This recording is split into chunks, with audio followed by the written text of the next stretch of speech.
Zlurpcast!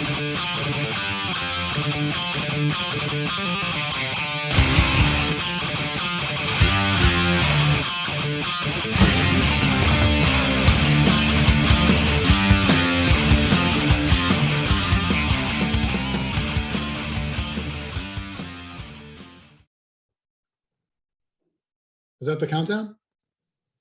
That's countdown. Oh, this is it. This is the show. I must have missed it. I was looking at Mike wiping his beard. Thanks, everybody. Have a good night.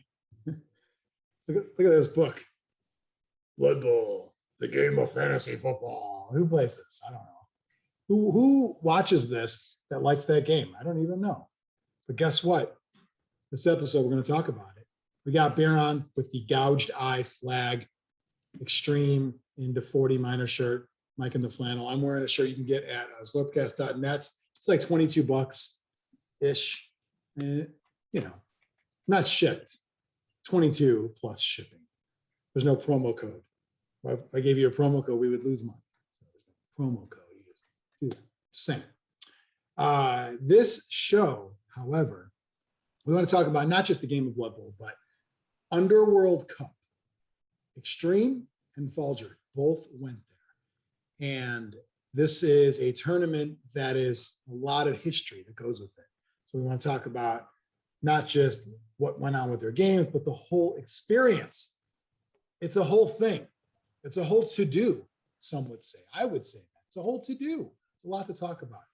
Before we get into it, Biran, you've been what's the opposite of an advocate? Antagonist, enemy, detractor. Antagonist. An antagonist, good, yeah. You've been an antagonist now for the game of Blood Bowl and the whole scene. Well, the three others on this show, we obviously have a lot of history with the game, but we've taken a lot of time off. And we kind of said, it's not really that into it anymore for whatever reason. What you notice both on the show and our little side chat we have, Biran, how are you feeling right now? Are you getting kind of like Blood Bowl trigger? Like, I thought I got these guys fixed. You know what I mean? Like, I thought they were given to me like unfucked, if you will. And now they're like showing signs of this group that I don't like anymore, and it's eating away at me. How do I kind of regain power back? What are your thoughts? I look at it like a classic 70s porno. From the aspect that I like a story in my pornography. And, and I like when you have, and most people know that I prefer the girl on girl stuff. So I like sort of a confrontational, like girl, maybe even a little cat fight action that, you know, as they're fighting and, you know, the blood starts pumping and then all of a sudden they start kissing and then they start doing even more. So I like the build-up / seduction level. So this is like me rewinding to the build-up of where they finally come over and go, man, this sucks. I want to eat pussy. Okay. So Blood Bowl is like porno to me. Interesting. I don't think anyone else has ever made that comparison at all. But let's see if it works. I mean, this is going to be an episode we're going to cover a lot of ground. Are we going to get to scissoring? I don't know. Xtreme and Mike already did it. So yes, documented. Yes. In socks, though. Like, could you be any less attractive while doing it in white socks? Would it be better if they were brown socks or black socks? Or my compression socks? It should be old man socks. The socks that I get advertised because I have diabetes. Special diabetes socks. I hate that clickbait, by the way. It's like, if your leg looks like this and take your socks off, you're gonna fucking die. And it's like, what? And I click on it, I'm like, and it's a giant fat guy, and you're like, yeah. It's like, don't take a picture of that. We all have that, you know. Anyway, so Blood Bowl has a current game from Games Workshop with new release and all that. We're in it. We're in the middle of it right now. This is not a dead game. This is a current game from Games Workshop. You can go to your friendly ass local game store, maybe pick this up with teams and all that. New stuff's coming out. Spike Journal, or is it magazine? The Journal? Journal. Magazine. Spike, well, it was magazine though, wasn't it? Xtreme? Yeah. I thought it still was. Is it Journal now? That's weird.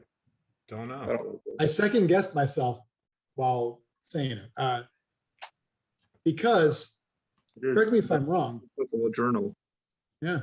Correct me if I'm wrong. The way back in the day, before tournaments, NAF, all that kind of stuff, there was a group of coaches, players that had a magazine called Spike Magazine. And then GW was like, let's just take that, mate. And they just took it and put it in their story. And then they made the tournament, the Spike Magazine Cup, right? That sound familiar? That it was an actual Spike magazine created by players, and then GW just took it? I don't remember that. I don't remember that either, Because- but I'm not saying it's false. That's got to be a Phil Bonarek question on that one, or Dean. Like that's like 90s Blood Bowl. But anyway, so Was you it had, for the Canadian? no, before I don't. Well, maybe they were, and maybe in the like, all right, there's not going to be any money, but we'll give you a tournament for your country. Called But the Spike magazine was mentioned in 3rd edition. So this story that you've created would have had to have taken place in 2nd edition. exactly. So that would have been pre-94. Okay, So Was there's Canada no even a internet. country back then? they had the paperwork in then. So are these Blood Bowl people mailing the magazine to each other because there's no internet? They would sneak it on the shelves at Tower Records. Extreme. Let's not poke holes in the story. Okay. You know what? Listen, you had a lot of fluff for the 40 miners, and I bet there's some plot holes I can find too. I bet there are some plot holes, but I bet you can't find them. Really? only I I know bet. them. Okay, who's died in the team and now they're still on the team? How does that happen? Multiverse. No one has died and stayed on the team. What? We don't die in tournaments. We just get badly hurt. The resurrection Ah. tournaments. We call it career-ending injury. No one dies. Anyway, all right. So my point is, Blood Bowl, it's a current game. You can buy it up and on the shelves and all that kind of stuff.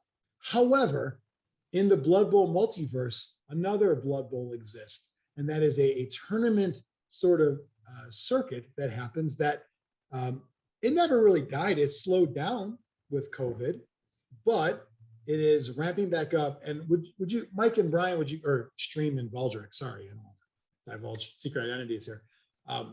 Would you say, I mean, do you think it's going to get back to that point where there's like tournaments in your region every month? I think so. Eventually. Unfortunately. Unfortunately, eventually. Mike, what's your word? The Chicagoland area, probably not, but Is that because it all like is because of you? no, it's just because whenever we have a tournament in the Chicagoland area, other people come in for it, but the locals usually don't. Yeah, that's a thing I've noticed. Yeah, you and have that's not these kind of like a Chicagoland thing. I don't know why. you I have saw these more Crumble people at Underworld than I've seen at other tournaments. So that was the thing. The leagues would be at the bunker or somewhere in the Chicago area. And every Wednesday, let's say, every week, week in, week out, when there's a tournament on a Saturday at the same location, it's like, no, fuck that. yeah, I got yard work. Yeah, right. It's like it's a way to get out of yard work. Yeah, I wonder if tournaments are going to come back at that level. I think they will be frequent, but I don't know if we're going to see Blood Bowl. I hope I'm wrong. I don't know if we're going to see Blood Bowl tournaments to the level that they were at in like the late 2000s, early 2010s, where it felt like almost any region in the country, like for the most part. I mean, there's probably the boundaries fluctuated, but say the Midwest, for example, it got to the point where if you wanted to, every month, and sometimes twice a month, within a 6-hour drive, you could play Blood Bowl in a tournament setting and get 15 to 18 tournaments under your belt for the year, right? That was a thing for a while. I don't think it was like that in every region, though. I think Oh God, no. ours had more. The Bowl had more frequent tournaments than any other region. And if that's what we're comparing it to, I don't think it's ever going to get back to that level. Is that because you're not going to run 10 tournaments a year? I think myself and some of the other people that were running multiple tournaments a year, like none of those people are going to be running multiple tournaments a year. So someone else is going to step up and do it. And I don't how many years has it been without someone stepping up to run that many? Yeah. And sometimes people in other regions that want to run that many have been actively discouraged to do so. So I detect some beef. Can we hear about it? nope, Nope. that's all I have to say about that. So aside, like the only one I know of the because Jeffro's Winter Wizards Bowl is a new one, right? It's only been going on a couple of years, 3 years. 3 years. Is that that's the only one new one I'm aware of? Of course, I don't follow it very deeply, but that's what I know. And it seems to do There's okay. Summer Jubilee. Chris Aros has run that 3 or 4 times. That's about it, really. Summer Jubilee. Yeah. Where's that one? Jubilation Lee, if you will. Games Plus. Oh, Games Plus. Oh, okay. Biran, what's with the stink face? I farted. I thought you were doing onion sandwich face too. Yes. Is that the prize, an onion sandwich?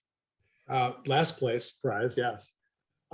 So you had these tournaments for years. People were going to, you're tweaking your rosters, you're building it up, you're traveling, and a lot of friendships were made as part of this, going to tournaments and seeing people and this and that. Kind of died down a little bit. Some people got out of Blood Bowl, like people in the show, and some people just, well, I don't want to go anymore. And then obviously COVID and all that. As we're getting back into more and more things going on, Underworld Cup. Let me first ask you guys, did it happen last year? Yeah. It did. Okay. It did. Okay. So Underworld Cup has a long history. It is, I believe, the first NAF sanctioned tournament in America. North America. I don't think it ran last year though, Mike. It did. He had all the trophies from last year that he gave out this year. Oh, that's right. He did. He was going to go, and then he canceled it. Yeah, you're right. You're right. Sorry. So did all the trophies say 2020 on them? 25-20. Because it's 500. It's very easy conversion, Biran. I'm no math 500, but you take the year plus 500. Boom, you got a Blood Bowl. But now, would you take the year plus 499, and that way he's able to reuse the trophies? Only if COVID is part of the lore. I don't know. Blood Bowl. Go ahead. It doesn't matter. It doesn't matter anymore because Games Workshop screwed that formula up. They couldn't handle that at 500 anymore. So now good point. It's not 500 anymore. No.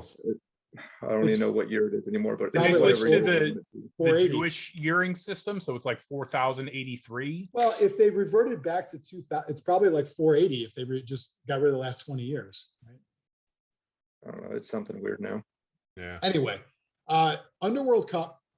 It was a Michigan-based tournament early on. It kind of floated a bit into Wisconsin for a while, but it's been back in Michigan for a long time. Started off at University of Michigan at a game store, I believe, nearby, but around that same during football season, we'll say, connected there. Wasn't the store called Underworld Games? Is that where it came from?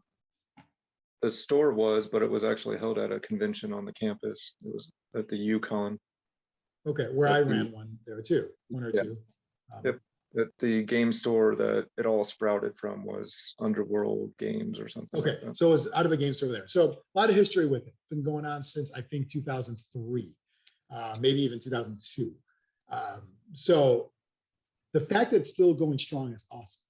In the last 10 years, however, I'll say probably 11 years, it's taken on a life of its own.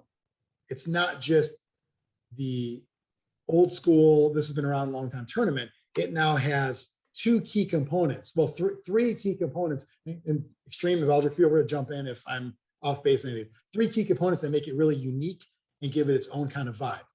One, you split up into teams like playground style. So you're drafting coaches on the spot. A lot of hurt feelings go on. Xtreme used to be picked first back in the day.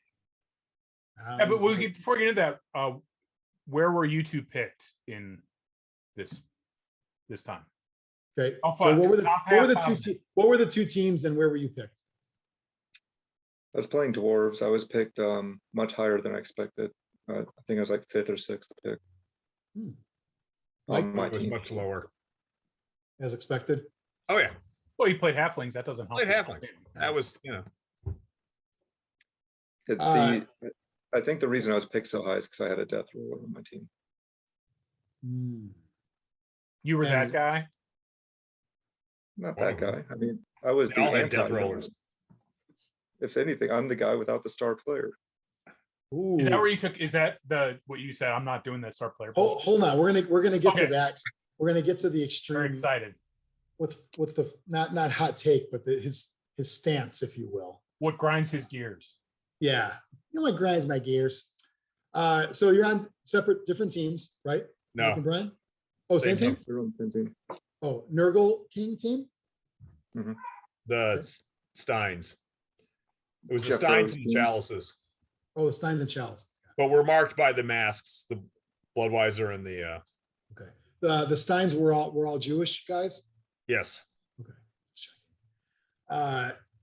So at this tournament, you split up into teams, playground style, and you have obviously you're doing well in your individual games, but you're also contributing to a team score and team victory and trash talking, all that kind of stuff. That's one. Two, the actual roster builds are unique because traditionally at tournaments, it is you set it up at the beginning and it is that same roster every single game. Whatever models you gave upgrades to, they have those. Whatever you bought, that you have that. This tournament, you get stuff after each round. That still happens, correct? Yeah. What is it, 100,000? 60. 60,000 between rounds. And you could buy skills, players, and stats. Rerolls. And Whatever you oh, want. reroll. Okay, are rerolls double? Players. What? Rerolls are double or no? No, they're not double. Okay, so you can buy whatever you want. Star players, you can say, can you bank money? Mhm. Okay. So you build up. So by the time the 5th game, or did you play 6? 5. Okay. By the time the 5th game happens, you got some powerful rosters. They're like end of a league and end of 2 leagues rosters. Like they're at that level where they have skills, stats, things that are really making them, challenging to play against. But then again, your team probably has some badass shit too. So your opponent's going to have some tough things to play against. The third thing is held at Saul's house, where you're basically playing and hanging out for a full weekend. Was it Friday night through Sunday afternoon? Yeah. So you're not playing Blood Bowl tournament games Friday night, but you're getting together and you're kind of part of this environment. So those 3 things make it really a unique tournament, and it's taking that level of camaraderie you would get at a Blood Bowl tournament to the next level and beyond, because now you are sort of in bed with these people, literally for 2.5 days. The credit for all the things you've mentioned too that have made this different than it was in the past all goes to Saul. And Oh yeah. Yeah, what definitely. he's really taken ownership of this and made it his own vision, which is different than what Underworld Cup was before we started running. Yeah. Underworld Cup was just a tournament. It was just a tournament at a place. He took it and, really made it. I mean, custom pitches he's had done. Is it a tournament or is it more of an invitational? Or can anyone go? Well, it sells out, but anyone can go. Yeah. It's open. I mean, it's at his house, so he's got limited space, and so there is a cap, but Biran, are you saying that because it's at his house? Yeah, I would it's a think he little would more want to keep the restrictive? riffraff out. And has Matt Stafford ever shown up? no, but he lived down the road. Not anymore, but he did. He did, yeah. Yeah. But he never wanted to play because I figured he likes football, I assume. As long as Matt Stafford's wife shows up. Oh, That's all. yeah, Kathy was telling stories about her. They're good friends, so Really? yeah. Wow. She has some kind They're of friends. I tie-in. don't want to put words in her mouth, but yeah, they're They're Well, friends. still, more than you are to her. Yeah, I don't even know what she looks like, so Right, exactly. I'm sure More than she's that. lovely though. Yeah, she is. And so you're playing Blood Bowl, but you're also palling around. Okay. You're doing what parents would say, God knows what, with each other this weekend. Oh yeah. we're going to hear about all of that as well. But I'd like to, before we get into just kind of our Biran and I's reaction to things, Xtreme or Mike, why don't we go, let's do like a point of view cam shot for Biran's analogy earlier. Let's go point of view from your experience beginning to end at this tournament. Who wants to take it? Go, Brian. So this was my first tournament back in 4.5 years. Whoa. And the, I guess the first thing, I mean, Friday night, all weekend long, I was kind of taken aback, blown away, I guess, by all of the care and like genuine care that people had for me and the stuff I'm going through and missing me in general. So that was awesome. And Can I pop in? Was going to this, I mean, was a decision to go to this based on the response you got from the GoFundMe? Indirectly, yes, not necessarily. Really, all the response I got from that convinced me to give Bloodbowl another chance and really look into it and play more. And then, of course, I've always wanted to be a tournament player more than anything else, so I looked at that. And I always loved this tournament, so it all kind of, and it fell in a perfect time frame too, where I had recovered from surgery but not started chemo yet, so it was okay for me to go. Did you get mobbed because of your Zlurpcast fame? No. Okay. No, I would say this is the one time. This is the one time in life where Zlurpcast fame takes a back seat to other internet fame. Mm-hmm. The one time. Yeah. There was I have a funny story about Zlurpcast though. So this nice gentleman that I met for the first time mentioned that he used to listen to Zlurpcast all the time and then kept talking about it. And the whole time he was talking, I'm like, I think you listened to a different podcast. He's like, you guys, you meant really both down. You guys really helped me learn how to become a better player. And he was like going into all this. I was like, okay, cool. Did you say, hi, my name's Kilowog, nice to meet you? No. So you're like, oh, wow, you are more attractive than the Kilowog I remember. Most of Zlurpcast fans aren't allowed to cross state lines, so that limits it. So when you got there, Xtreme, right off the bat, how many hugs did you get? 3 or 4. 0 or too many are the answers. I think you embraced them all. I did. I don't know. I'm embracing all the emotions of everything. I really appreciate it. So yeah, so that was my initial reaction, and really it went all weekend long, and it was pretty amazing. They did a raffle and raised a shit ton of money for me, and you know, I didn't even know what to say, and it was just really cool. Were people less likely to follow you? Right? Sorry, go ahead, Biran. Were people less likely to follow you in your matches? No. Okay. Which I was happy. I don't think, you know, Biran, people, I don't think, I mean, unless I'm wrong, I don't remember following ever being a big deal at tournaments. No. It's become a little bit bigger of a deal, but I mean, no one's hurt.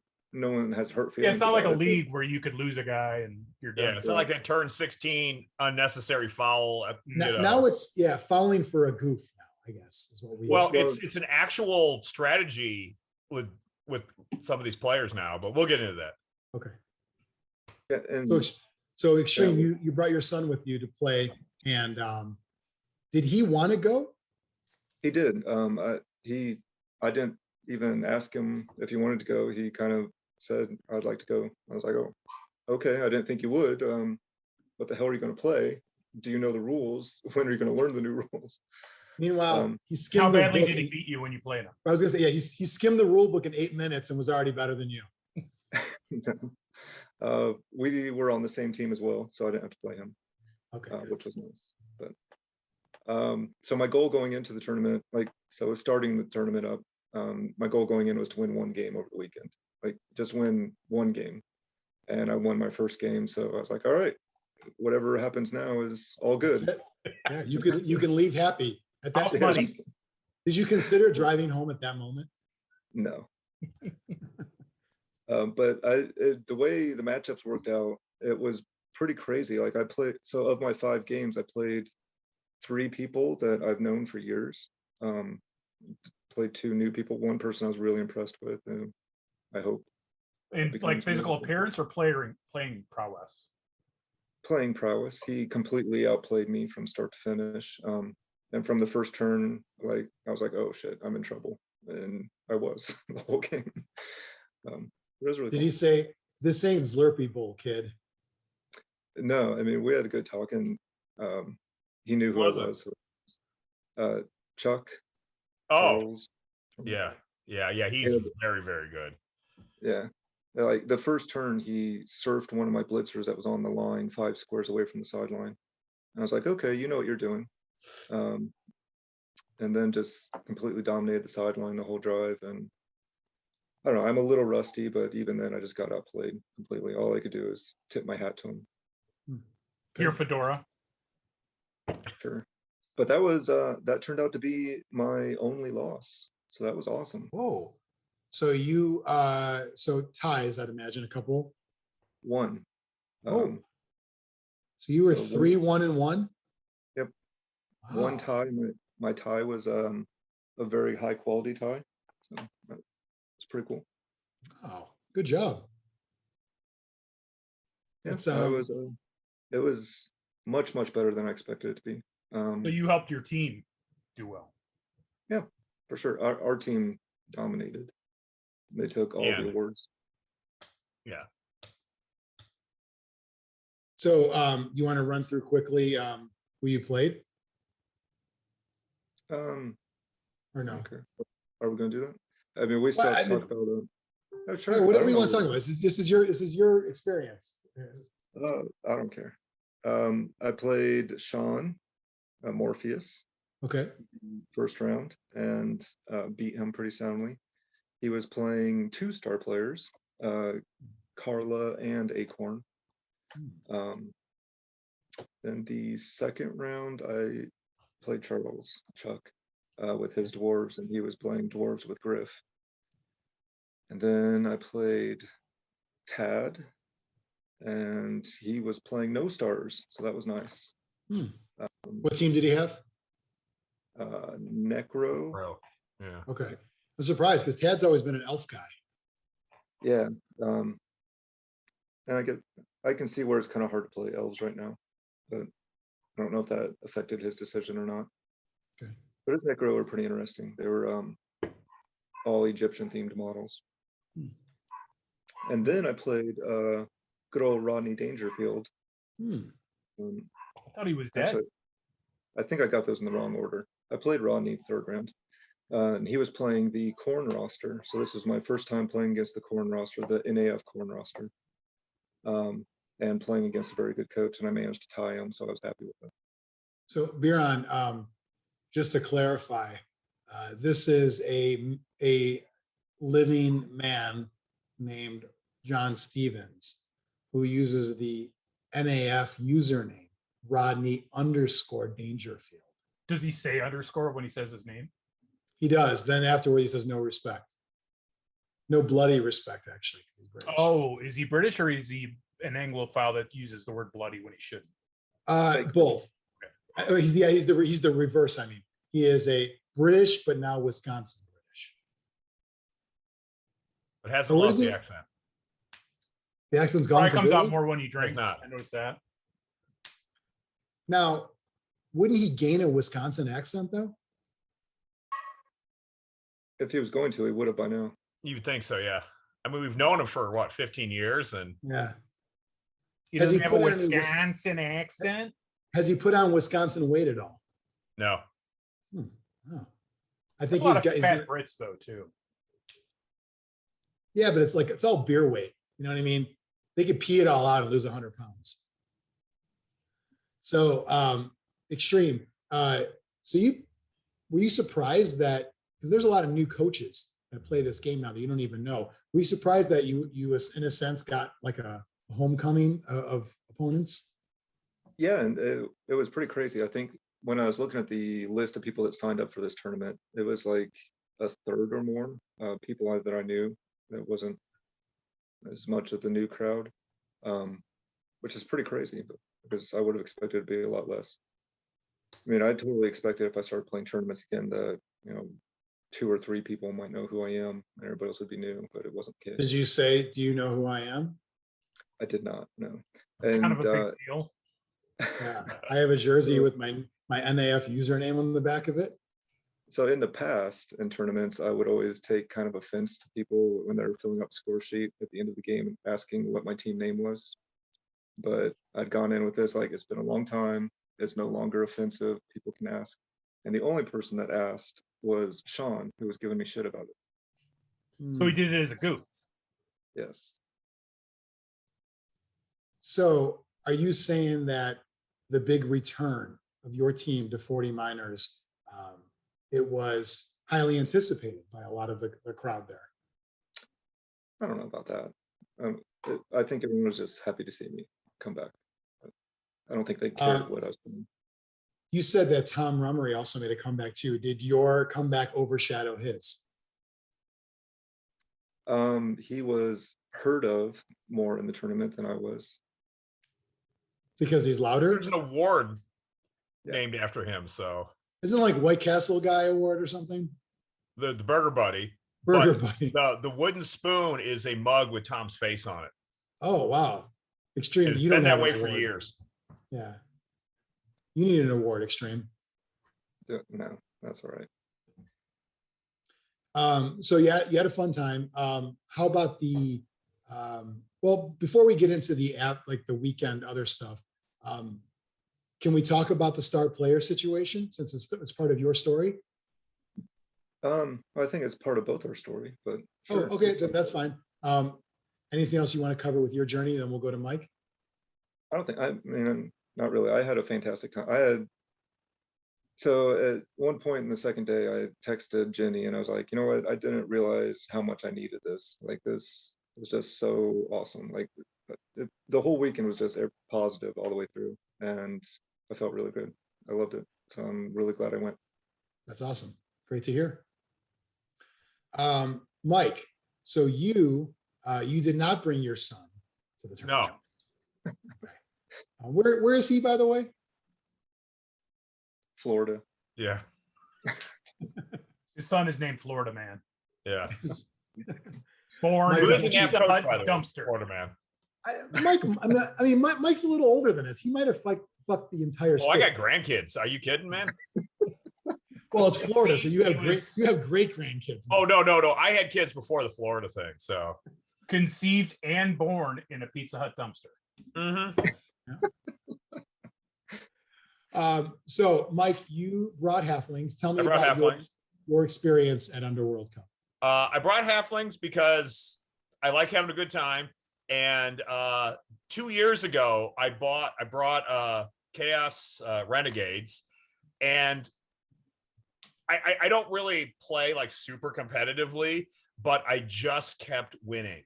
And there was a lot of stress, and I was having less fun because I was concentrating on trying not to play like an idiot because I'm being artificially elevated. When you're winning games, at what stage is it? Like 2 games in or 3 games that you realize, oh, I can't be fun anymore? Okay. So two years ago, I beat some guy who I don't remember I was somebody I'd never met before. Then I beat Vanderbeek, Whoa. and then I beat Ken Washington. Wow. And I'm Biran, like, Biran, these are some people are heavy like hitters. messaging I know me of going, Vanderbeek. holy shit. Yeah. And yeah.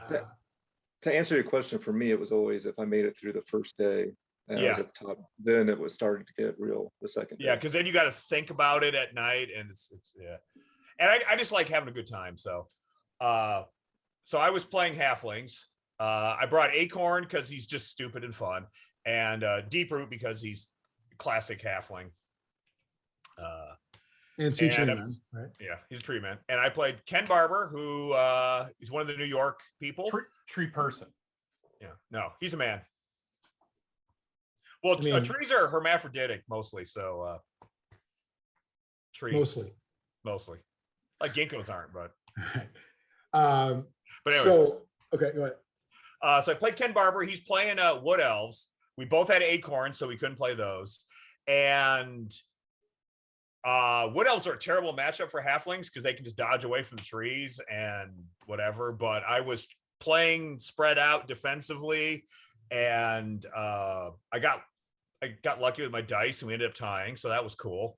Then I played Rodney Dangerfield, and he crushed me, which is expected. Then I played Sean, because again, you're gonna see a lot because the team thing. There's only 18 people you can play. Really? Yeah, it's still though to play the same. I mean, you know what I mean? To play the same, not the same, but we're diverging because Brian's winning his games and I'm losing. So, but you would have to. We started on the same path, though. Oh so yeah. Yeah. Okay. And then day 2, I played Mike Bell's Goblins, and it was a 0-0 tie. It was frustrating as hell just because neither one of us could pick up the damn ball. It was fun, but it was frustrating. You know, a 2-2 tie is better than a 0-0 tie. Yeah. 0-0 tie is like we've wasted our lives. Yes. We've done nothing. And then I played Bob Griswold, and he was there to kill star players. So the first 4 casualties on my halfling, he's playing dwarves, 10 guards. The first 4 casualties were Deep Root, Tree Man 1, Tree Man 2, Acorn. Halflings are fine. Real quick, Mike, you just gave me an idea. We're going to get to the star player dilemma. Tournament rule: if a star player dies, he's dead. For every team? For every team, everyone has to symbolically take it off the field in an ongoing game. No, that for the year for everybody in the world. And the You'll old be world. playing at some local game shop and they'll get a text like, "Shit." Right. You get a message like, Griff is dead. And like, fuck. But he has the ball. He's got the ball right now. Right. He drops it. Ball shatters. Ball shatters. So Mike, so he's basically taking out star players. That's his He's headhunter. headhunter. Fine. I beat him 5-0. So you know, that's good. But Wow. he won the Tom mug. He had a good time. I had a good time. So He was probably shooting for that mug. oh yeah, I don't know about that, but he deserved it. Yeah, but it was a good time. I enjoyed all my games. Okay. You guys didn't play because they're in the same team. Yeah, that's the one drawback. Well, it's good and bad. If there's someone on your team you don't want to play, it's good. But if there's someone who's on your team that you'd enjoy to play, you're not going to do it. So. I always like being on the opposite team of people that I really like playing. Because I want to be able to play that, a chance to play that. If I don't, that's okay. But especially like, you know, we developed rivals over the years too. And so while it's cool to like high five your teammate, you also know you're not going to get to play one of your rivals either. Yeah, exactly. And, you know, Brian and I have both been captains too. So it's, you know. You were cap? Oh, in the past. Yeah. Yeah. Johnny's also been a captain. So we've had 3 former captains here. Yeah. I have not been a captain. No, you're not.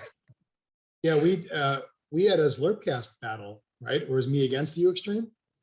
Oh, I forgot about that. And I'm pretty sure that's where my dwarves beat your dwarves. So, Yeah. Pretty No, sure. that was the response to. That was So you beat me. You might need to check in your the following spreadsheet. year. Maybe check your spreadsheet a couple times. Because the year that we were captains is the year that I beat you with some bullshit on the last turn. Okay, maybe that your was memory is mode? Huh? beast mode, as I always said. Yeah. Yeah. I don't remember any of it. That tells you how long ago that tournament was. When beast 10 mode was years a thing. Probably, yeah, right, exactly.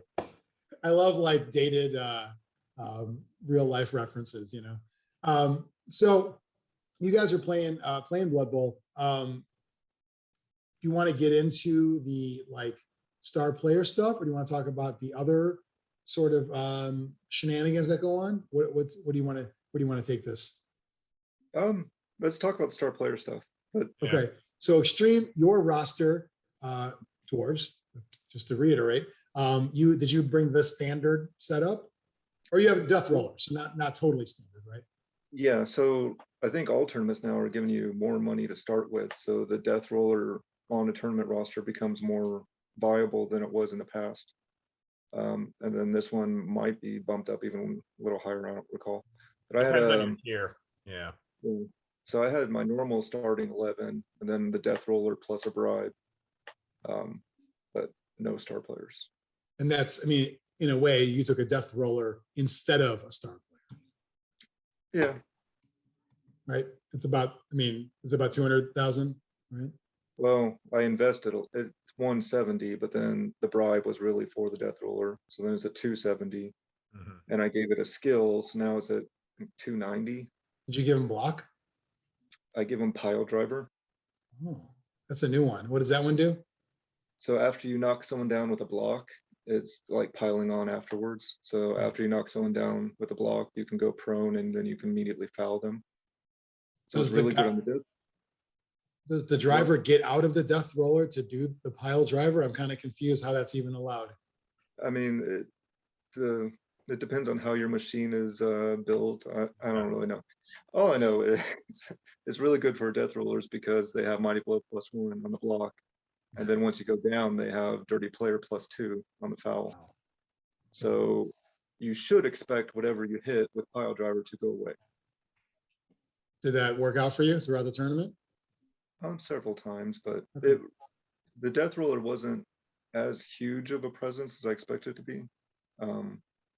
So I don't know. It definitely wasn't worth all of the money I had invested into it, but it wasn't a bad thing either. It distracted a lot of people.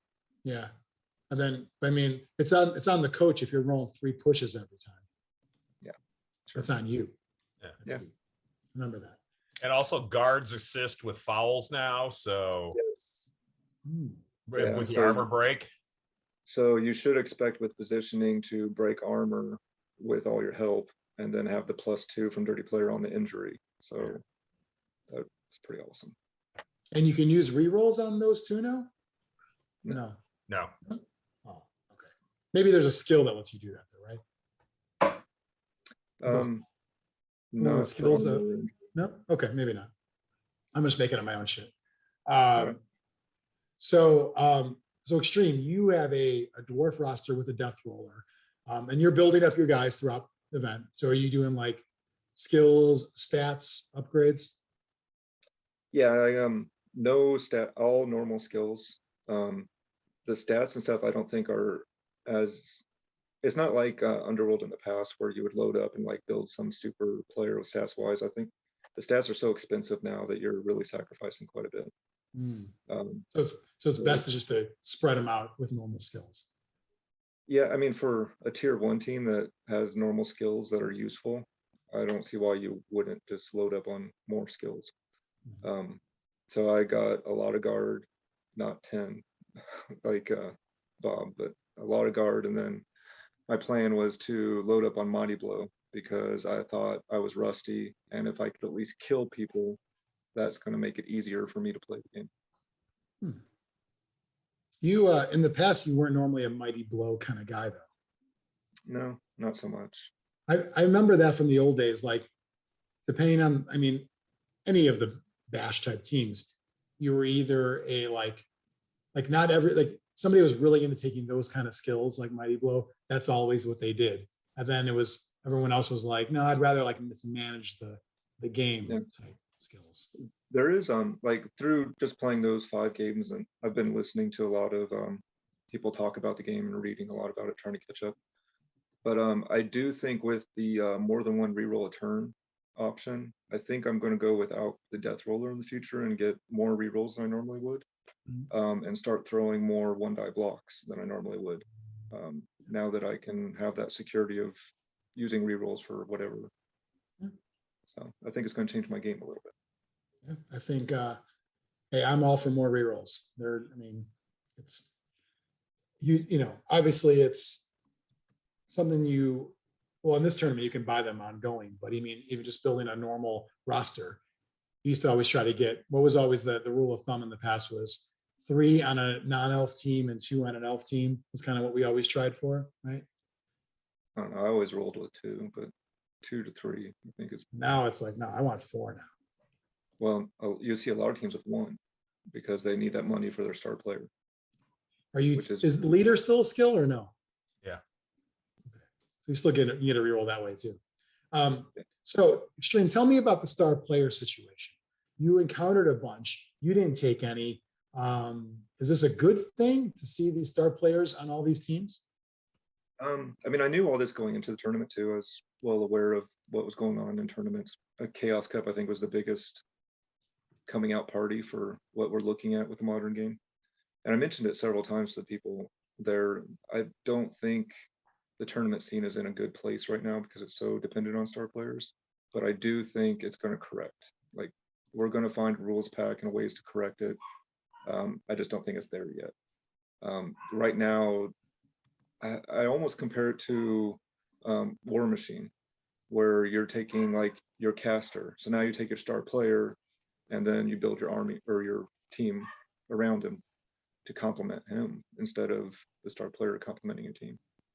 So I don't like it. Yeah, I think it's dumb. I don't like it at all. But Let me ask you, you said you think it's going to correct itself. For the people who like doing it though, why would they want to change it? Well, and I don't think it's going to be eliminated. I think there's going to be tournaments that still support and encourage star players. So you still go have your fun there. And then there's going to be some where you don't. Oh, there'll be like a civil war of sorts then. I don't know about that. I mean, we always I mean, it's an easy fix. If you don't want star players, just say no star players. Am I crazy? That hurts stunning teams and some of the teams that. Okay. Don't care because they are supposed to be hurt. I mean, that was always the thing, right? If you're playing they're still supposed to have fun. If you're playing stunties, you're saying they can't have fun unless they have a star player. I think if you're playing those teams, you've already made your bed, if you will. Now you lie in it. Okay. Mike, as I think there are other ways that you can limit it or reward those that don't. But there's already some discussion that I think is headed in the right direction, where if you take a star, you get fewer skills from the skill pack. And if you use that with the tiers, which whatever, and say, if you're tier 1, you take a star, you lose the bulk of your skills. If you're tier 2, maybe you lose half. If you're tier 3, you lose a couple. I think that might be the way to go. So then you're making sacrifices again for your star. Do you think, and obviously I'm not a Blood Bowl guy, but do you think you could see sort of a Monty Hall tournament where it's like throw every skill and star player you want on your team? It's a goof tournament, and then have like a serious, no stars, tone it down, pure gamesmanship is what's going to win this tournament. Yeah, I could see that. I love that. It's fun to get all those cool star players and see what happens. Biran's like, I'm not a Blood Bowl guy, and he's like saying it in front of the giant gouged eye flag. Like, what a douche. There's like it as a goof. There's already some terms that are kind of going your Monty Python or Monty Hall, whatever you said. Yeah. Kind of. Well, to be fair, it is also something completely different as well. So it could also be Monty Python. Or Wayne Brady for modern audiences, but There you go. There's I don't have a modern Monty Python reference then. So I haven't played in a tournament in a long time, so I haven't seen it firsthand. I just think that if you, as a tournament organizer, if you think something's going to be a problem, get in the way of fun for all, then you just squash it right there. You have the power to do it. I just don't know why it's really. You're also assuming that it's not fun if they're star players on the that's one. That's why when Xtreme said, I think is something that'll correct itself. I mean, put yourself in the shoes of somebody who's been playing a long time and always sucked in tournaments, like me. And then I start taking star players and start finding success. And I'm like, you know what? This is pretty fucking cool. Who are you to come down on my fun? I'm not. I showed up to the tournament to have fun, and I'm playing in more tournaments to have fun. And I can look around the tournament and see that I'm the odd person here. 90% of the people prefer playing the way they're playing now. I don't like the idea of building these teams that are, if you take the star player out and you looked at the rest of the team, you'd be like, that team's shit. Like, are you trying to lose? And I hate that one player on your team is so much like some of the Chaos Cup dwarf rosters were 10 blockers, 1 runner, and Griff, and 1 reroll. If you take Griff away, that's the shittiest dwarf team you could build. And the Oh, runners, dwarf or chaos dwarf? Dwarf? dwarf. Oh. Yeah. And the runner that they put on the roster was only there to give leader to. Jeez. So it's all blockers and Griff. You know, it's kind of funny. While I agree with you, I like to play devil's advocate a bit and think about, you know, me playing dwarves, building up a runner and making him 4 agility runner. And now, in a sense, I am doing a thing to negate the negative of my team or something. Would you say that based on other upgrades, including stats, we've always kind of skated that line of doing something against your own fluff, if you will? But you were sacrificing quite a bit to do that, as you could have given out other skills instead. And one of the other things I don't like too is that you almost have to keep up with everybody's stars. Like you have to go into a tournament and plan to play stars. And it's a good strategy to take that star that you don't want to play against, so that way they can't use it too with Highlander. Yeah. So whether, even if you don't like playing with stars, it might be a good idea for you to take a star on your team, whether you want to or not, to make sure you have a good game. But that's also a TO discretion too. I mean, I would think that if I'm running a tournament and I like stars, I would just do away with that. You bring a star, you get to use it. Yeah. I mean, think I it'll don't, be open to this. based on your viewpoint, where you don't like seeing stars anyway, right? That's fair to say. I don't think either way is really a problem for you because, you know, it's still frowned upon from you anyway, right? Yeah, and I'm not trying to push my views on other people either. Like I'm going to. No, you can have your opinion. There's nothing wrong with that. It's something. It's, you know, Yeah. how many times have we had tournaments where, in the past, where we add in certain special rules, whether for the sake of a theme or just something for fun? I mean, look at Underworld Cup. I mean, to me, that's the scariest tournament build of all time, and always has been, because by those last 2 games, you're up against just some insane shit. I mean, 1-turn scorers and stuff, strength 5 dwarf runners, and those kind of things that are just like, I mean, that's, to me, that could be more intimidating than any star player at times. Well, they've also limited the stat increases, so you really can't build a 1-turn scorer like you used to. Oh, no, okay. Your movement is capped, so even with sprint, you're 1 square away. So you can't get to movement 10 and 13 or 10 and 3, essentially. Yeah, it's 9 and 3. Okay, so you still But you have need that. You need 1 push. That's all you need. But okay, I guess that's good. I didn't realize that. So yeah, so you can't get a movement increase to a gutter runner anymore. Interesting. Yeah. But I mean, in general, I just think team building is much different than it was, and I'm going to deal with it and move on, and that's fine. I'm going to keep playing. But when I go to a tournament, I also can put myself in a headspace where I know I'm playing at a disadvantage by choice.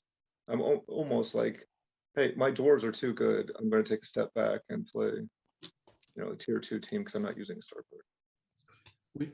Are you going to go into it almost like how Mike goes into events where I'm playing a stunty team? Well, from the mindset of I'm choosing this team and I accept all results based on that afterwards. Yeah, but I mean, I was able to hold my own pretty well against the stars that I saw at Underworld Cup. I mean, I played in my 5 games. I played against 5 stars, and I came out with a record I'm very proud of. Yeah. Are you what we would call a play pure man? I don't know. Maybe I'm getting there. Welcome. Well, Biran, I would say play pure would be no rerolls. Yeah. It also makes the game go faster, which I'm also a fan of. Yeah. In fact, I no skills in it. No, thank you, Saul. I appreciate the letting me stay here and all the other stuff. I don't need it. Inducements, no, unrequired. Yeah, I'm going to respectfully decline all your skills. I'm going to donate them. I'm going to give them to my opponent. Right. And he has to use them. Mm-hmm. Like giving spins away in like a press your luck. You have to use those I am in fact going to make every one of my guys stubborn, or not stubborn. What's loner? All my guys are loner. Can I take that as a skill option? Star players still have loner, correct? Yes. Okay. Variable loner too. Some of them Yeah. are 3+, some of them are 5+. Yeah. Would a possible, I don't want to say fix, but a possible star player nerf, it just says star players have always on loner, where they can never use a reroll? I don't know. I mean, Yeah. I think Games Workshop wants, and I think star players are probably fine in leagues. I think it's really just tournaments. That's why I keep saying, tournament rules are going to fix the problem if Well, people see it as a problem. I mean, star players in leagues have always been, I mean, to me, a non-issue because it's for one game. It's to even things out. It's, tournament. But I guess- then again, one could also argue that in any given resurrection style tournament, you're already breaking the game because you don't give free skills in a league. Yeah, absolutely. One of the things I'm more disappointed in than anything else too is that, all these tournaments bumped up the starting cost because some of the players increased by 5 to 10K on some teams. But then all that extra money is being spent on star players and all lineman teams. So you're choosing to take shittier players so you can squeeze a star player in because you got this extra money. It's like, well, that's not what that extra money was for. Yeah. So it's kind of, You want to spend their money for them, Extreme. You're not doing it right. You're not enjoying yourself the right way. that's right. And a lot of that extra starting money was from the 2016 rule set that just kind of got carried over. Because again, that was one of the comments that we got a lot on Chaos Cup was, well, what do you expect from this rule set, the team build and blah, blah, blah. And it's like, yeah, it was a team build that was kind of built for Blood Bowl 2016 that we carried over just because we didn't want to make any last minute changes. And It's kind of funny. Everything's arbitrary, all this stuff. Because I mean, it's just because we started at a certain point. Like years ago, when did it become, well, you get 6 skills? Like someone just picked it one day. yeah. You Well, know? it used to be like Chaos Cup used to be progressive. Right. Yeah, it was And you progressive. Ooh, I don't like progressives. And you didn't have to state what you're going to get skills you're going to give them until the beginning of the next match. So you could find out who your opponent was. And of course your opponent gave everyone the appropriate skills and didn't screw that up at all. So People might have forgot. oh yeah. You could It forget. happened all the time. So, Brian, question: are there like skills that are like goof skills that are useless that no one takes in this game? Yes. So, if you wanted to be like a pure, but you were forced to take skills, can you take shitty ones as a way to pout? Yeah. Okay, cool. Actually, you know what I would do? If you were doing full on, like, I want to just take shitty skills, take it one step further and in front of your opponent, roll random skills. Whatever I get, I get. Fate decides. Yeah. Shadowing for my runner? Sure. You say I Whatever. have to take 2 rerolls. Well, I'm going to take them when I got double pows. You can't make me use them. No, but I would use them when I already got double pows. Yeah, I'd be like, and then actually don't even play it straight. It's part of my strategy. I don't want to knock you down here. Right. It's part of my strategy. I don't want to knock you down. I'm looking for that push.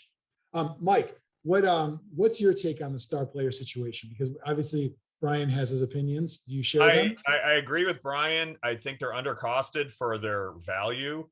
But I also believe they're taking a lot of data on all the tournaments, looking at builds. Who is they?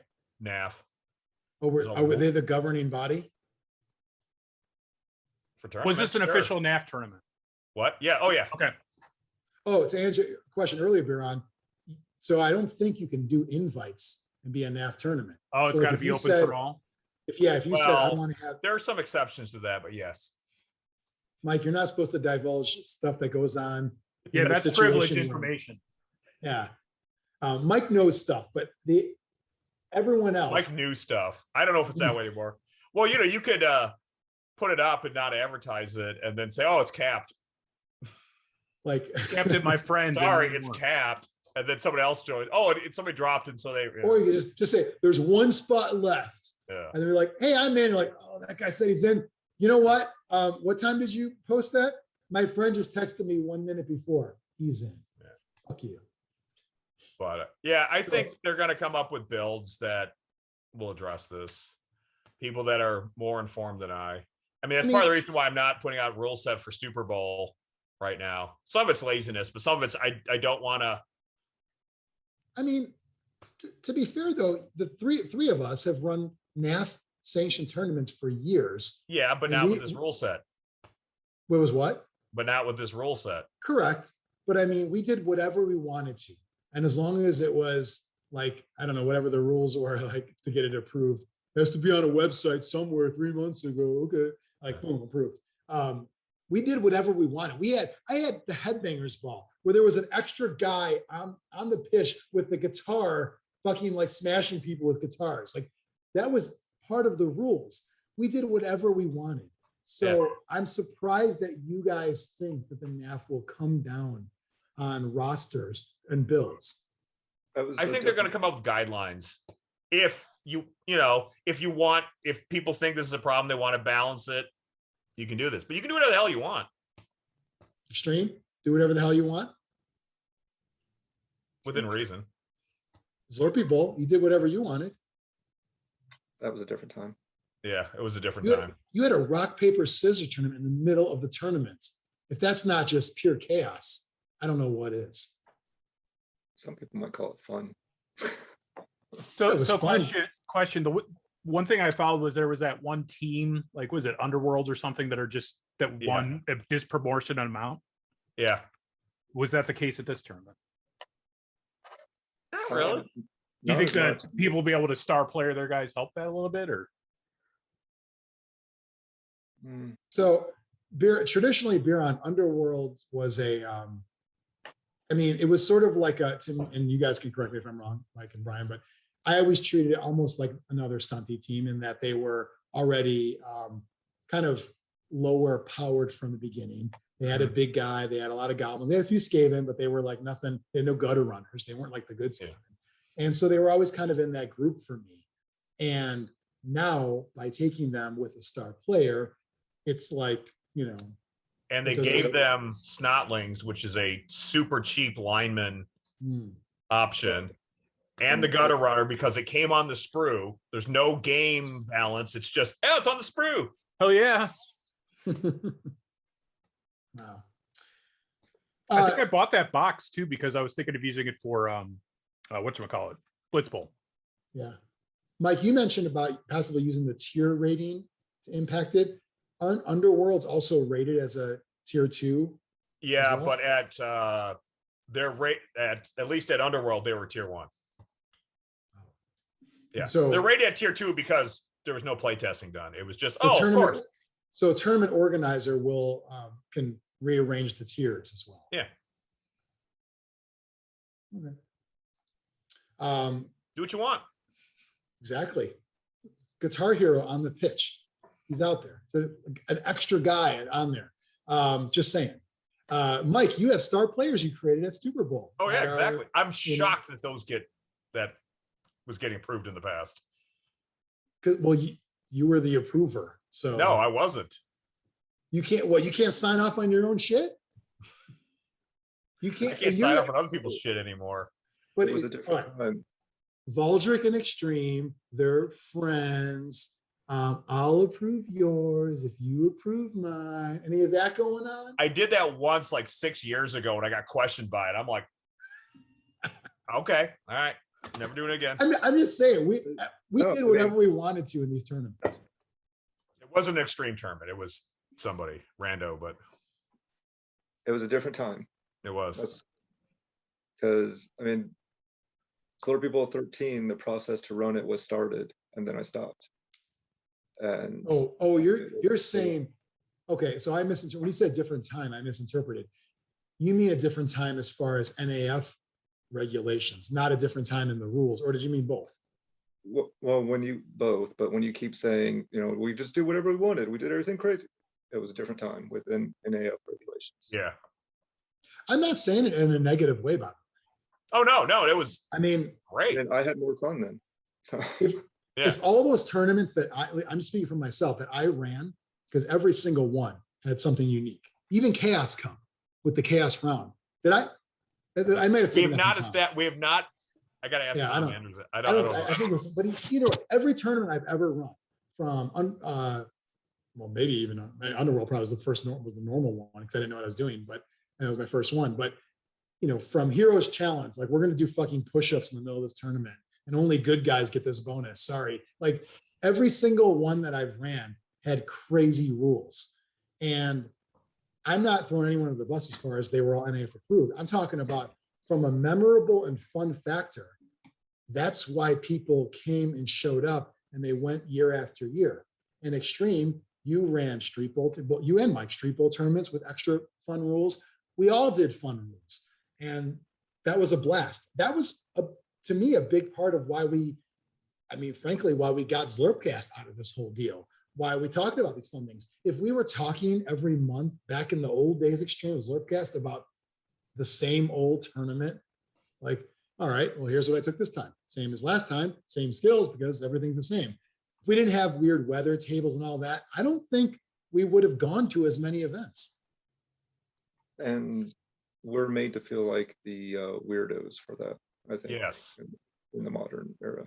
I accept weird. I don't want, who wants to be normal? I accept the weirdos.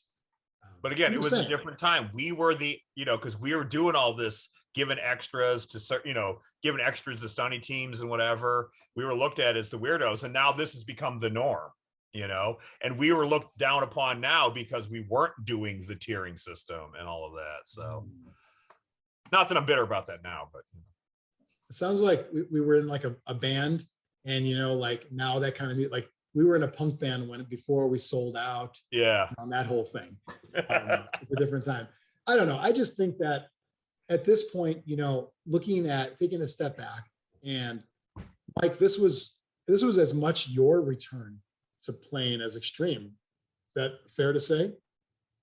You had several years where you did. I'm not talking about running tournaments, playing in a tournament. Well, I was at Winter Wizard Bowl before, Okay. so I mean, I've been to that one, but I hadn't been traveling. That was usually Underworld and Winter Wizard are the only two Okay. that. So maybe that was kind of inaccurate, but my point is, Extreme, you're going back to playing this tournament, and welcome me back. You're seeing all the kind of the good times from the past and all that.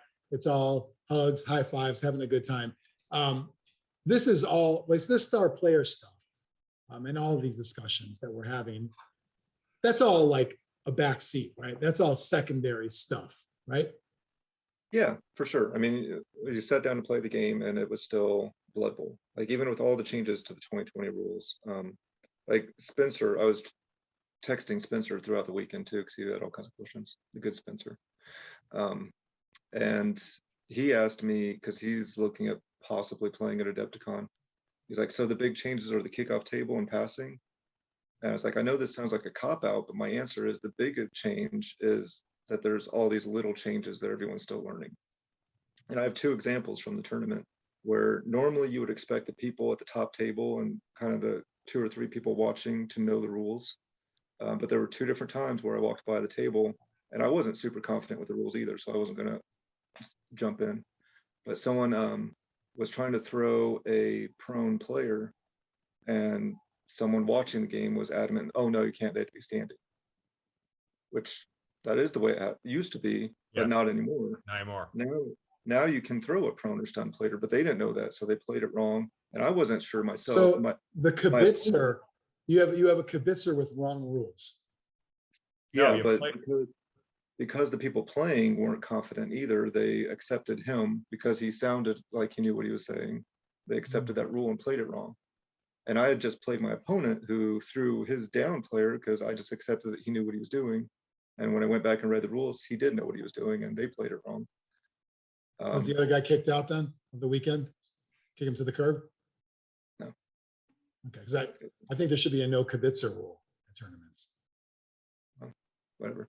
And my other example, I forget what it is now because now I'm thinking about kibitzers. But anyway, there was another example that again at the top tables where they got a rule wrong. It was arguing the call versus using a bribe. At the top tables, they're like, well, you can use as many bribes as you want as long as you don't argue the call. I was like, whoa, I read fouling stuff because I wanted to be prepared for that because I'm taking this death roller with a bribe. And I'm pretty sure you argue the call and then use the bribe. Yeah. So I went back and read it, and I was like, not only do you do it in that order, but it says you have to do it in that order. Yeah. You have to argue the call, then use a bribe. So they were playing that one completely wrong. Can I ask, did anyone, and this could go for Mike at this tournament or even Chaos Cup too, and you don't have, I don't want you to out anybody, but did you see anyone just essentially agreeing to play old rules in their game? Not purposely. Like kind of like a, I don't know, like, hey, do you know there's like a, we're fine. Like move along. We're old friends. No, but seeing those things, it reminded me of something I'd heard on a YouTube video or something that was talking about how the Blood Bowl rules had gotten stale because they'd been solved. And now this new one was so exciting because we're still figuring everything out. And I just really disagree with that. Like, Oh yeah. I'm okay with rules being solved because then I can just play the game, where now it's like everything's questioned. Like, are you sure it's that way now? Is that the way it used to be? Well, and something that I think I talked about in a previous episode, I would have loved, I mean, I know I'm in the minority of Blood Bowl players, but I would have loved to see a brand new set of rules for Blood Bowl, not what we have now. I don't like changing stuff, tweaking stuff just to do it. Either stick with what we always had or something fresh. Kind of like how Kill Team, you know, in our last episode or two ago, whatever, it's like, okay, this is a new take on it.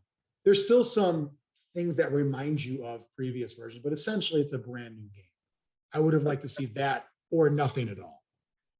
I think, yeah, and I agree with that. I think we talked about that when we did the review of Blood Bowl. Like, I don't understand the goal of this Blood Bowl 2020 rules pack, because you didn't change the game significantly enough to bring new players, like a mass group of new players in. It's still a dated game, but you did change enough to upset some older players. Like, what was the goal here? Yeah. And one of the goals was to make passing different. I really like the idea of the passing stat. Yeah. But then all the other stuff around it, the wildly inaccurate rule and everything else, is where you screwed up passing. Like, the passing stat was a good idea. And then you added all these other layers onto it that made it so, why would I ever pass? Yeah. Fair point. So with all that said, obviously, you guys both had a blast at the event, right? Oh yeah. Underworld Cup. What else went down? So you guys both arrived Friday night? Yeah. How'd that go? Start just fucking pounding beers? What's going on? Well, I left work at 1. I was ecstatic that I made it through that little stretch of 80 in Indiana with only stopping full stop twice. Wow. I was creeping at 5 miles an hour, but I still feel like I dodged a bullet there. I got there. I was surprised that like Jeffro was there already, but because he and Rodney Dangerfield will come from a longer way, but just, I don't know, it's just hanging out, talking to people. Sean Cowley, I was hanging out with him a lot. Someone had brought him a bottle of bourbon, and so I had a couple drinks with him, and then it was a good time. Did you play games, just kind of talk and hang out? I didn't play. I don't think I played any games. I think I watched a few, and I was just talking more than anything. That was on Friday. What about Saturday night? Well, we'll talk Brian talk about Friday. Oh, pretty much the same. So Friday night, I thought I got in fairly early, but I was surprised when I had to park like 3 houses away on the street. I was like, oh damn, like I guess I didn't come early. So were they there from last year? What? The cars, they were from last year? Yeah. They were like, I heard the trophies were made. Yeah, possibly. But I didn't intend to play any games, but then someone busted out Secret Hitler and needed someone else. I was like, all right, I'm in for Secret Hitler. It's a goof. Did you run it? No, I played in it. Because that's one of your games where you become like the full games master. Oh yeah. You get to see game show host Extreme with that one. Yeah. Did you bring All Madness? I did not.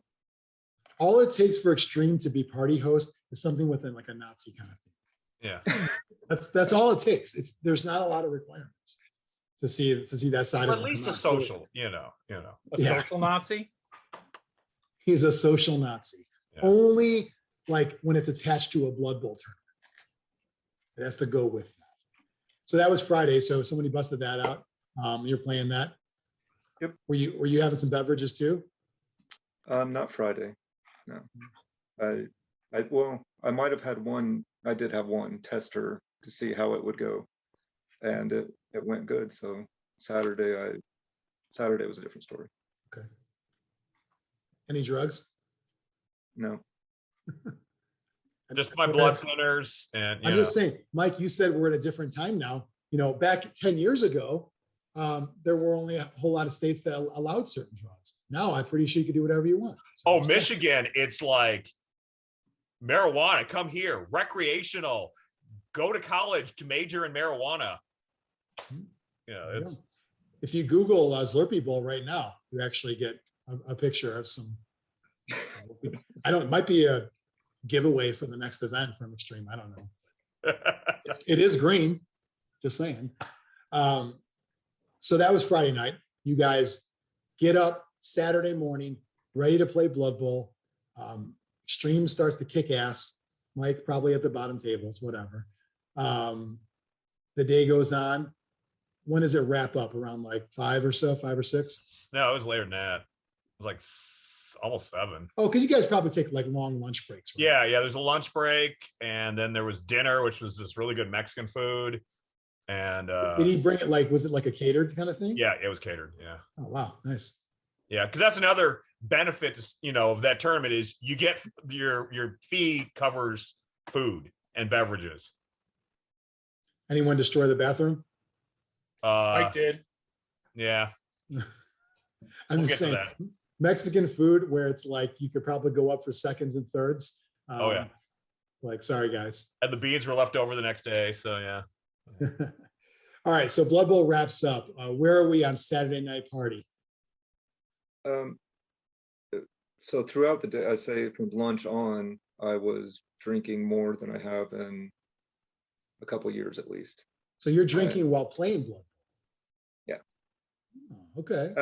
I waited till after lunch, which is different than Underworld in the past. So I'm still taking it easy compared to my past antics. Did you start drinking after your first loss? Yeah, but I don't think it was because of the loss. Yeah, bullshit. It was. It was lunchtime. It always is. That's the thing with you.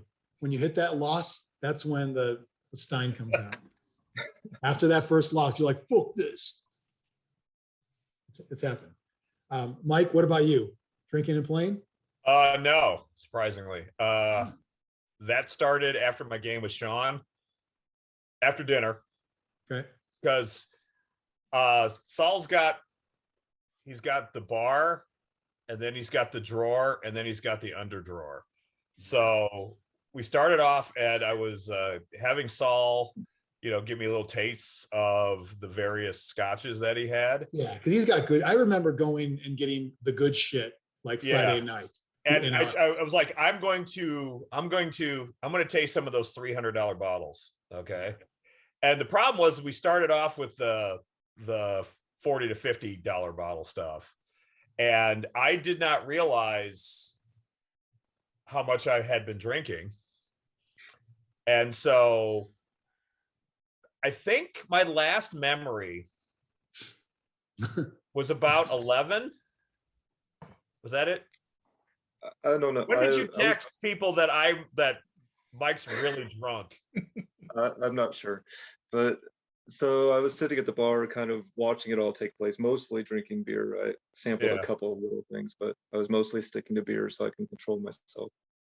And then at one point, Mike stumbled away from the bar and kind of fell up against the wall a little bit. And I thought he was going to the bathroom. And then he was. He was. But he was gone for a little bit. And then I was like, I'm starting to get a little concerned now because those stairs going down to the basement are pretty dangerous. Oh, it's yeah. Like, Mike's going to need help down the stairs. I need to go and find him. and I couldn't find him anywhere. So finally I went downstairs and he was crashed out on his bed already. I was like, I guess he made it. So, Wow. Apparently what happened was, and again, I have no memory of this. The last thing I remember was the top end. He was talking about the top end tequila, the one that you took the picture of. Yeah. And they started talking about port. And I'm like, I'm not touching that. Apparently Phil Bonarek found me in the garage. And you know how the garage has that, you come out, there's that guardrail or whatever, and then there's 2 sets of stairs going down. I'm guessing I was thinking I should get some pop to drink, but I was just standing on that landing, just kind of swaying back and forth. And Phil's like, okay, we got to get you. So he put 3 bottles of water in me. And Phil was like, the third bottle he kind of put in me. And I was like, it just kind of drooled down. So then he and Saul take me down the stairs, I guess. And apparently my pants started falling down while I was going down the stairs. So that was an issue. I was surprised you didn't trip and like hurt yourself. Well, okay. So I wake up. Well, no, they had 2 people supporting him down the stairs. I likened it when he told me this story to a Jaeger in that Pacific Rim movie where you need 2 pilots. I'm wondering if anyone took one of the water bottles, put it up his ass as a goof. Well, I assume it's probably still there too. It could be. So I wake up at 2:30 in the morning, and my first thought is, where am I? And how did I get down those stairs? Because no fucking way. And I have not been blackout drunk since my sophomore year in college. So was anyone up when you got up at 2:30? No, God, no. Okay, so they were all crashed, and you were like coming out of it. Yeah. So my first thought is, how did I get down here? My second thought is, why am I wet? And followed immediately by, what's that smell? Oh. And then I realized I had thrown up in the sleeping bag. Oh. So yeah, I thought you shit your pants when I. No. There was no, to my knowledge, I never thought to check that I pissed myself. So I might have whatever. If the puke is that potent, maybe you wouldn't even smell anything else. Well, it wasn't. I found out later I chewed my food really well, but I'm like, ooh, I got it all over my flannel, and I'm still drunk, by the way. So I get up and I'm like, I don't want to clean my shirt in Saul's sink and get chunks everywhere. So my logic was, I'm going to rinse this off in the toilet because I can flush the chunks down so I'm in there doing this, and I flushed it once and then cleaned it again. But did you flush it before you put it in there, or was no, hell no. So hopefully there were no lows floating around. Who knows? Who cares? But so I cleaned the shirt, both my shirts off. And so then I go back downstairs, being very, very careful going down the stairs. Did you not have extra shirts you could put on instead? It was dark in the basement. I didn't want to wake anyone up. Okay. Because I don't think I would have kept the shirts. I didn't put them back on. Well, I just would have looked for I just need another shirt to wear. But maybe you're still kind of fucked up now. What I did is I got back into the puke sleeping bag, put my head on the puke pillow, and then went back to sleep until about 6:30 in the morning. But it's still before anyone else's. Well, Brian, you were up, and a couple of people were up. And I get up, I wander upstairs. Everyone's like, how are you feeling? And then, so I hop in the shower, cleaning everything off. Then I have to go down not in the toilet. You didn't wash off in the toilet. Like, get in the toilet and wash off. Yeah, no. Hey, everyone, there's the toilet washer. No, but I missed Mike on Sunday morning because Saturday morning, I woke up early as I naturally do, and Mike was up. I was like, all right, there's 2 of us up at 5 o'clock in the morning for no reason. Yeah. And we were the only 2 up for, well, because the coffee maker went off at 6. So we were still the only 2 up at 6. So we were, about an hour and a half, just us. Sunday morning, I woke up early again. And I was like, oh, Mike's still asleep. I'm up here by myself now for 4 hours until I. Oh, also, someone had put a bucket by my head, which went unused. Yeah. You're like, no, thank you. I have my sleeping bag. Yes, yeah. So then I have to go and clean up my puke and all of that. I took the sleeping bag out and put it in my car. So now the car is going to smell like puke. But And then I had to tell Kat. That was the worst part. Was telling Kathy. It's like, hey, I made a ralphed on your mess. carpet. So was it really bad, or was it mostly in your sleeping bag? No, there was projectile. There was a cone that came. There was arterial spray. Yeah. But she's like, oh, we got a steam cleaner. Okay. All right. It's But like yes. she's like, well, listen. you also got a toilet. Can you use that in some way? She's like, listen, this isn't my first Underworld Cup. I know what to do. The crazy thing is that the smell from that probably wasn't even noticed. Sunday morning, like as I was going down to pack my stuff, that whole basement smelled of fart and feet so bad. Like I don't think I would have noticed a vomit smell. So what? Paint a picture with words for me of what the base was. It just a flop house? Did it look like? No. Was it not just people laying everywhere and? All on error mattresses mostly, but there's like different little cubby holes. So there's like a couch in the corner that I was on, and then Alex. I'm sure some people probably pick like made a little fort of their little area, right? Out of like couch cushions.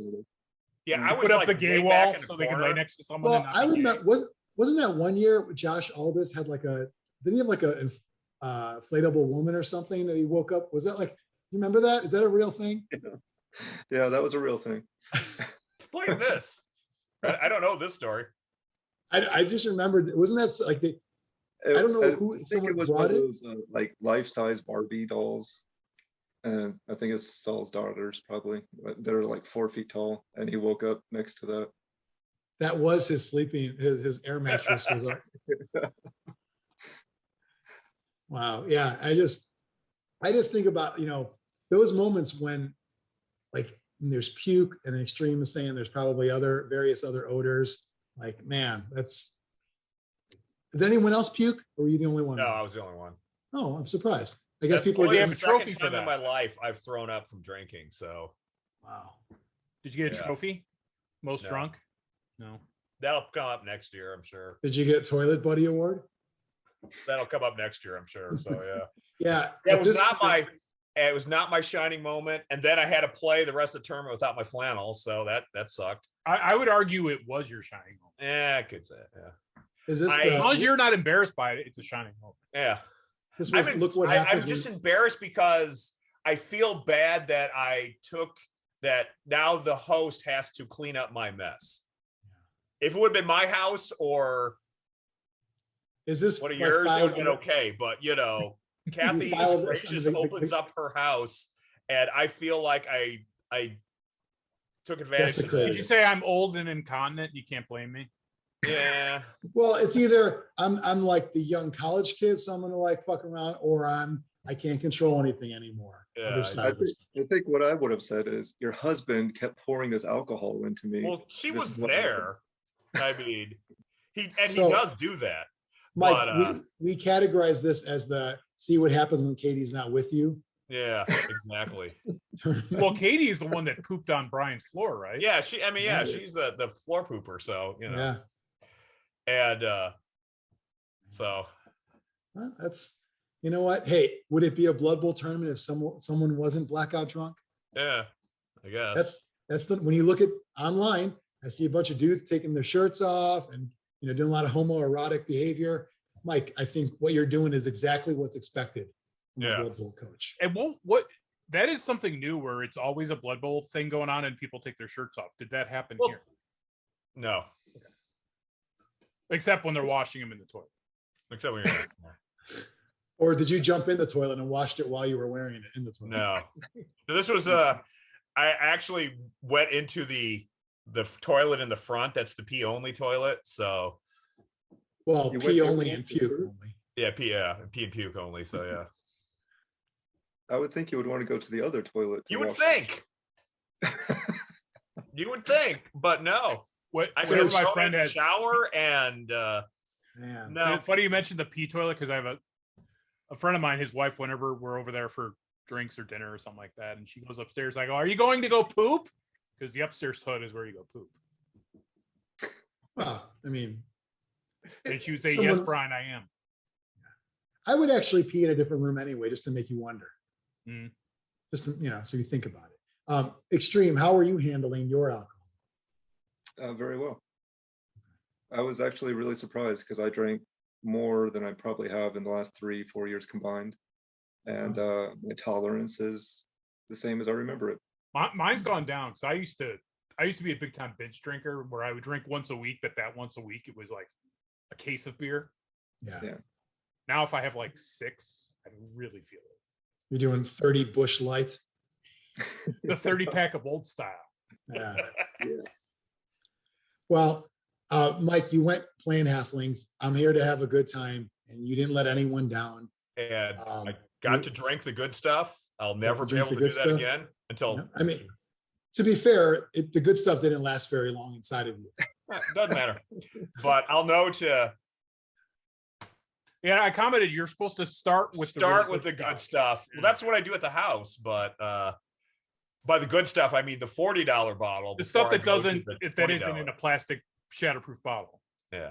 The stuff I get from Kirkland, you know, That's actually well regarded for its it price. is, but I can tell it's So I mix it with Coke. Yeah. Anyone else there at your level, Mike, as far as the debauchery goes, just for drinking? I don't, Brian, I don't remember anything. Jeffro was saying I was telling stories, and then he told me the stories. I told him, like, yeah, those are my stories, but I don't know when that was happening, but yeah. We had some story time, but I don't think I've ever seen any of you drunk. you should come to Bloodbowl tournaments. No. Especially when they're at Saul's house. Probably. Can I go and just not play? Absolutely. sure. Yeah.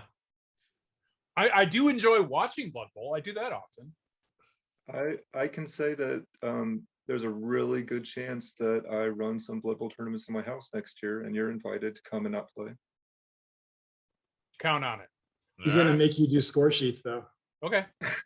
It won't be correct. I was gonna say, I want Biran to do my score sheets. I might win. Why is it 28-21? I'm like, touchdown for 7. What are you talking I about? think having Biran behind a laptop for the whole weekend just seems like it works. I don't know why.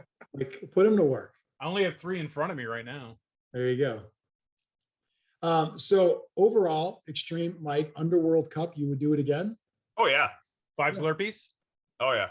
It's not hands down my favorite tournament. I always have a great time there. So I mean, when I decided to get back into going to Blood Bowl tournaments, I knew that I wanted to keep it much smaller than I had done in the past, but Underworld Cup was one of the first ones I put on my list. What do you mean by smaller? In number. As far as my schedule, yeah. I wasn't going to do 12, 13 a year. I wanted to pick out like my 3 Oh, favorites. like total number of events. Yeah. Okay. Yep. All right. Great to hear. Well, if you're watching this and didn't go and you want to go, this is your, I don't want to say invitation because it may sell out, but it is your, we'll say, notification that it's a great time. So yeah. You had me at all you could eat Mexican food. Yeah. What's next for your Blood Bowl careers, fellas? Stupid Bowl? Yeah, nothing until March. Yeah. Plan on going to Sean's tournament, Ogre Hio Open in March, and then a couple weeks later, Stupid Bowl at Adepticon. Can I tell you real quick, one thing I remember from those Underworld Cup tournaments is when we were in our mode of going to so many, is that everybody was, it was almost the opposite problem of, we talk about people running stuff. There was a time where everybody was running things and I would get cornered. So you're coming next weekend, right? I don't know. I have to check my schedule. And everyone was trying to like get me to commit to go to all their things at that moment because I couldn't leave. Like, oh, you're coming. I'm like, where is it? Northern California. Yeah, I'm going to drive over. I'll be right there. So we have 3-day car trip. Mike, are you going to, is there a winter Wizards Bowl? Yeah, it'll be in January. I'll go to that. At Grognard Games? Yeah. Maybe Extreme might pop up. You never know. Because driving in January is fun. Probably not. Any chance you get to cross that Indiana-Illinois border on the highway is just so much fun. Oh yeah. Doesn't matter time of day. I like Why to does do it that always- little detour to Gary. Why does it always suck, by the way? It's the 80. worst state crossing ever. No matter which way you're going. Yeah. I will say there's been plenty of Blood Bowl tournaments where we do stop off in Gary at like a nice gas station and we, pick up something. No. Don't stop in Gary. We've done it. Mike, we've done it. No, you hammer through to Maryville. Maryville is a very nice place. Yes. I'm pretty sure we've stopped in Gary. Although I will Michael say in Jackson. Maryville, all the gas stations are closed at 5:30 in the morning, and you got to take a shit. It's just like, where's the fucking one that's open? Yeah. There's one exit for Maryville that's awesome and one that's not so great. But Yeah. if you go to the awesome, I make it a point to stop there every single time I'm going to Chicago. To shit? To fill up my gas so I don't have to in Illinois and usually. Where was it that Josh Aldis Skywalker Snow stopped to take a shit? You ended up taking 6 hours. Was it a Fridays? We went to Chili's. I think it was Chili's, and he wanted to take a fancy shit. And he was driving, so. Oh, I remember the fancy shit. And the problem is, I mean, if you're on your way to a tournament and you go to a sit-down restaurant, just at that point, just say, fuck it, we'll get there when we get there. Because, it's usually like I'm not eating baby back ribs on the way. Well, it's usually like a Friday night and there's a game on and it's going to be at least a 3-hour, experience. Yeah. But hey, I said yes because I didn't have to drive. I go along with those. All right. Well, very cool. Underworld Cup, a Blood Bowl episode from Zlurpcast. What did you expect? Us to shit on the game? That's crazy. If you haven't picked up the new edition, check it out at your local game store. See if it's something you might want to play. It's exactly like the old Blood Bowl, except different. Just enough to make you go, what is that again? What does armbar do again? And you'll have to look it up, check it out. Why is there a section on stalling when it's not even a thing in the game, but it is a thing in the game? Why do we have to talk about it? All those questions and more. Let us know in the comments your take on star players, Blood Bowl tournaments, all of these things and more. Put down your favorite tournament, Blood Bowl tournament, that you want to see Brian and Mike at. Oh, that's a good idea. Yeah. Extend personal invites right on there. I like that. Otherwise, subscribe, tell your friends that, they're doing Blood Bowl again. Tell everyone you know. I thought they didn't want to do it anymore. Well, guess what? We did it. It's the game we covered the most. Yeah, the most. The old theme song everyone likes. Like, what we got's going to turn your brain to shit. Why you left? All that stuff. Get all that in there. Old school, Zlurpcast. That's what this was. You should also follow on social media at Zlurpcast. Join the Zlurpcast discussion group as well.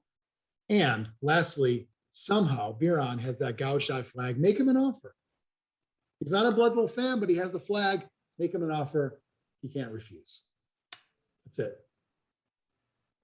You say bye? Don't forget to use Zlurp on that sub button.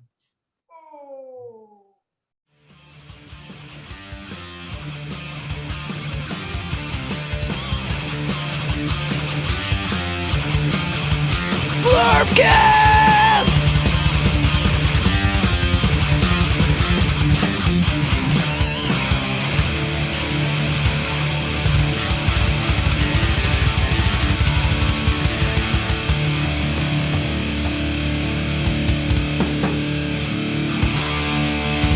Brought to you by Nuffles. Bet you can't just roll a one.